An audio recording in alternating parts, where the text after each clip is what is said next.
Absolutely, let's do that. Here's the first question.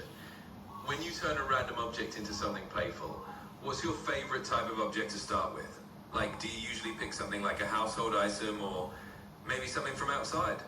An object that I would pick mostly the most would be like some random object, like maybe a bottle, money, and maybe coins. But my favorite thing currently to turn something into like a toy or something playful, it would be a bottle cap. A bottle cap. Nice choice. And such a simple but creative object to turn into something playful.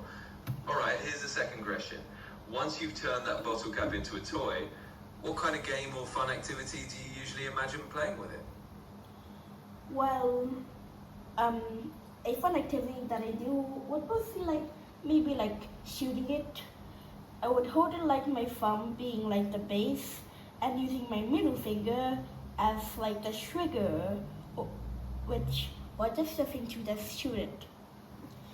And mostly I would just put my arm back, and when I want to shoot, I would put my arm forward very fast and launch the bottle cap. And yeah, it's like a gun, you know. Like it's just two things: your arm and your hand, which is pretty cool. And yeah, I invented it since my birthday, which was like 2 days ago, I think. Yeah, it was probably 2 days ago. That is a super creative and fun little invention. I love how you basically turned a bottle cap into a kind of mini catapult or slingshot with just your fingers in your arm. That's really neat. Alright, here's the third question. Have you ever come up with a little challenge or a goal for yourself when you're shooting the bottle cap, like trying to hit a certain target or making up a game around it? No, I haven't really tried that before. But mostly I would just shoot at walls because I don't really want to like actually hit people so that I won't get in trouble at school. So yeah, I would mostly just hit walls and stuff, you know. And it does go like pretty fast, and it can bounce off the wall because of its like rotation and speed, you know. Also, yeah. That makes total sense. It's smart to aim at the wall so you keep things safe and avoid any trouble. And I can imagine it's pretty satisfying to see it bounce off the wall with that spin and speed. It's like you've invented your own little physics game. If you ever decide to add targets or challenges, I'm sure you'll come up with something fun. Can you give me another question? Of course, let's keep it going. Here's another question. If you could teach someone else how to do this bottle cap launching trick, what's the first piece of advice you give them to get it just right?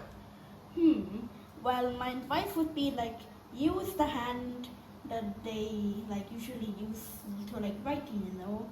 Like if they are left-handed, they must use their left hand. If they're right-handed, they use their right hand. By the way, well, you must like put it on your thumb, and then make sure you like bend your middle finger a bit, and make sure the nail is touching like the other side of the bottle cap, where the thumb is. And to do it, you must put your arm back, and then just put your arm forward, and then once like mid launch thing, just like make your middle finger straight, which is how you actually fire the bottle cap. that's really clear advice. So basically, you're telling them to use their dominant hand and get that positioning right with the thumb and middle finger. And then it's all about that quick arm motion and straightening the finger to launch it. Sounds like you've got it down to a science. Whoever you teach is going to have a lot of fun with that. And also you can also do it on the floor for the bottle cap to like roll. Oh, that's a great extra tip. So they can either launch it through the air or let it roll along the floor if they want to. That definitely adds a whole new way to play around with it. You basically got multiple modes of fun with just one little bottle cap. Thanks for sharing that.